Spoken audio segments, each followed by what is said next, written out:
नमस्कार साथियों, मैं आपका दोस्त लेखक बिजनेस कोच डॉक्टर उज्जवल पाटनी। आज मैं आपके सामने एक ऐसी घोषणा करने जा रहा हूं जिससे इस जिंदगी के आपके सारे तनाव मिट जाएंगे। और यह घोषणा कर रहा हूं मैं यूट्यूब के मालिक, समस्त ओटीटी के मालिक, फेसबुक के मालिक और इंस्टाग्राम के मालिक के बिहाफ में। यदि आपका यूट्यूब, ओटीटी, इंस्टाग्राम, फेसबुक और जितना भी सोशल मीडिया है, इन सब का कंजम्पशन पर डे 90 मिनट से ज्यादा है, तो तुरंत अपने लिए जोरदार तालियां बजा लो और अपनी पीठ जोर से थपथपा लो, क्योंकि आपको इस बात का कभी टेंशन नहीं होगा कि यदि मेरे पास करोड़ों अरबों रुपए आ गया तो मैं मैनेज कैसे करूंगा। आपको कभी इस बात का टेंशन नहीं होगा यार महंगी गाड़ी को मेंटेन कैसे करूंगा, क्योंकि ये सब आपके पास कभी नहीं आएगा। बहुत सारी बधाई।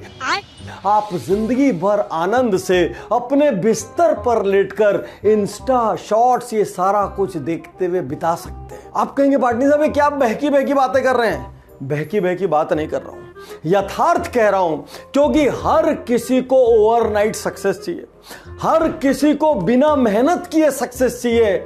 और ये सक्सेस कहां पर चाहिए? बिस्तर पर लेटे लेटे आधा दिन इंस्टा रील और शॉर्ट्स में बिताते हुए, तमाम तरीके के ओटीटीज का सब्सक्रिप्शन लेकर ये सक्सेस चाहिए। आज मैं आपको जो दो शब्द बताने जा रहा हूं, दो मोस्ट इंपॉर्टेंट एलिमेंट बताने जा रहा हूं, वो पिलर है, वो नींव है ट्रू सक्सेस का, वो नींव है इन्वेंशंस के, वो नींव है इनोवेशंस के। क्योंकि जिंदगी मेरे दोस्त इंस्टाग्राम नहीं है, जिंदगी वायरलिटी के आधार पर नहीं जी जा सकती कि एक रील चल गई और वायरल हो गए। आज सुबह कोई और रील वायरल होती है, दोपहर को कोई और, शाम को कोई और, 4 दिन बाद नामो निशान भी नहीं मिलता। इंस्टाग्राम की वायरलिटी नहीं चाहिए, जिंदगी में असली सक्सेस चाहिए। उसके लिए पहली सच्ची कहानी सुनाता हूं। यदि मैं आपसे पूछूं गॉड ऑफ फुटबॉल वर्तमान में किसको कहते हैं, यदि आप फुटबॉल प्रेमी हैं तो आप सिर्फ एक नाम लेंगे, मेसी। और उनके बारे में तो मैराडोना ने भी कहा कि मेसी के पैरों में मानो गोंद लगा है और गेंद वहां जाके चिपक जाती है। लेकिन क्या मेसी हमेशा से ऐसे थे? जब वो 11 साल के थे उनको GHD, ग्रोथ हार्मोन डेफिशिएंसी हो गई। इस डेफिशिएंसी की वजह से उनकी हाइट, उनकी बॉडी का डेवलपमेंट होना रुक गया। हर महीने सैकड़ों डॉलर का इलाज का खर्च था। उनके पिता मेसी का फुटबॉलर बनने का सपना जानते थे। वो दर दर भटकते, अलग अलग लोगों के पास जाते, अलग अलग फुटबॉल क्लब्स के पास जाते, हमें मदद दे दो, हमें फाइनेंशियल एड दे दो। लेकिन सब लोग उनको हटा देते, भगा देते, क्योंकि कोई भी मेसी की डेड हेल्थ में अपना पैसा नहीं लगाना चाहता था। शॉर्ट हाइट और इम्प्रॉपर डेवलपमेंट होने के बावजूद मेसी ने हार नहीं मानी, वो डटे रहे और 13 साल की उम्र में फाइनली बार्सिलोना क्लब ने उनके टैलेंट को पहचाना।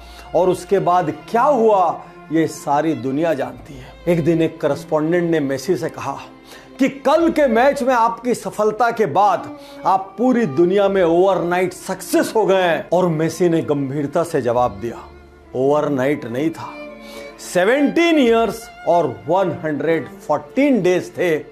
क्या ये ओवरनाइट है? और दोस्तों, मेसी की हाइट कम थी। एक कम हाइट वाले व्यक्ति का फुटबॉल में मजाक उड़ता है। एक कम हाइट वाला व्यक्ति जब हेडर मारने जाता है तो उसका सिर बॉल से टकराए उसके पहले कई दूसरे हिट कर देते हैं।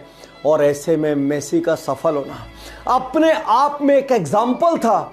लेकिन जब मेसी से कारण पूछा गया एक शब्द में कि आपका कारण क्या है, मेसी ने जवाब दिया, सेक्रीफाइस, सेक्रीफाइस, सेक्रीफाइस। मैं अपने घर के आराम को सेक्रीफाइस करता चला गया, मैं फैमिली टाइम को सेक्रीफाइस करता चला गया। एक दिन मैंने अर्जेंटीना भी छोड़ा, मैं दूसरे देशों में खेलने निकला, मैंने अपने दोस्तों को सेक्रीफाइस किया। हर वो चीज जो मुझको प्यारी थी मैंने उसको सेक्रीफाइस किया, क्योंकि मेरा सिर्फ एक गोल था, एक दिन मुझे दुनिया का बड़ा प्रोफेशनल फुटबॉलर बनना है। बड़ा सवाल, क्या आप सेक्रीफाइस करने के लिए तैयार हैं? अपने हृदय में हाथ रख के बोलिए, क्या आप अपना आराम सेक्रीफाइस करने को तैयार हैं? क्या घर का खाना सेक्रीफाइस करने को तैयार हैं? अपनी बाइक और कार सेक्रीफाइस करने को तैयार हैं? अपनी गर्लफ्रेंड और बॉयफ्रेंड को सेक्रीफाइस करने को तैयार हैं? अपने इंस्टाग्राम, यूट्यूब, ओटीटीज इनको सेक्रीफाइस करने के लिए तैयार हैं? यदि ये सब सेक्रीफाइस करने के लिए तैयार नहीं है तो चुपचाप औसत जिंदगी स्वीकार कीजिए। यदि ट्रू सक्सेस चाहते हैं तो मेरा दूसरा शब्द यहां अपने हृदय में छाप लीजिए। और इसके लिए फिर एक सच्ची कहानी सुनाता हूं। दुनिया के सबसे बड़े हॉरर नॉवेलिस्ट कौन है? Stephen King. इतने गरीब थे कि एक ट्रेलर में अपनी पत्नी के साथ रह के गुजारा करते थे। खुद की शादी में पहनने के लिए कपड़े नहीं थे तो दूसरे लोगों से कपड़े उधार लेके पहने। क्या इतनी गरीबी है क्या आपकी जिंदगी में? एक आध क्षण के लिए इंट्रोस्पेक्शन हो जाए।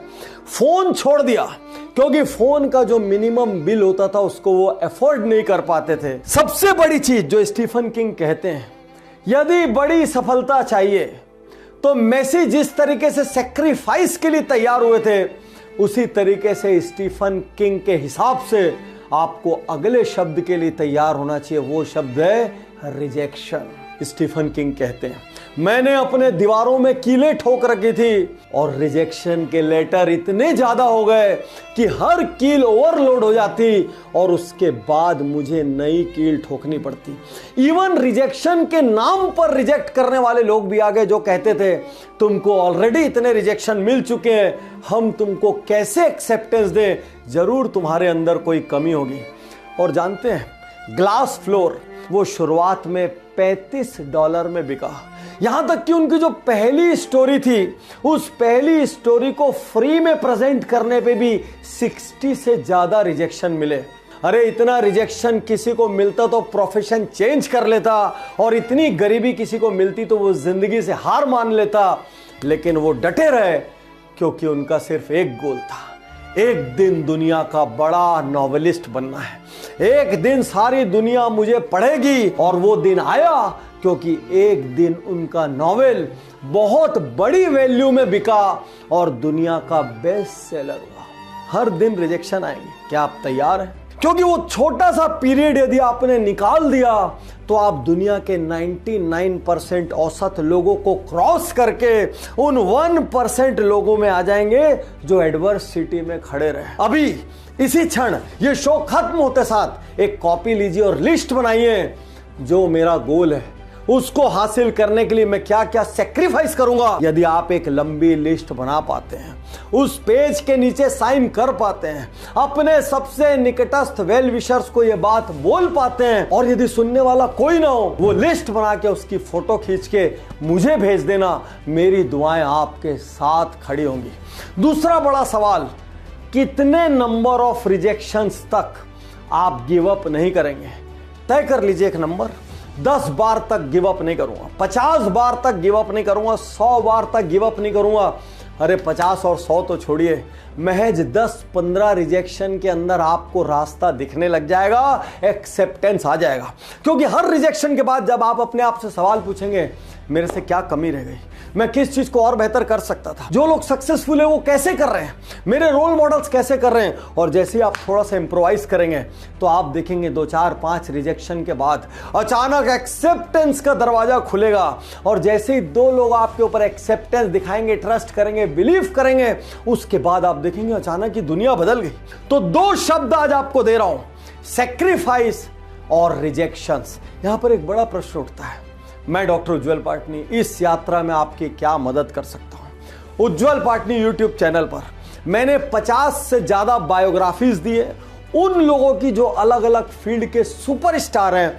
हर सुबह एक बायोग्राफी आप उज्जवल पाटनी यूट्यूब चैनल पर आके देखें और विश्वास कीजिए, मैं आपका साथी बनके आपके दिलो दिमाग के अंदर हर पल रहूंगा और आपको हारने नहीं दूंगा। शुक्रिया, धन्यवाद, थैंक यू।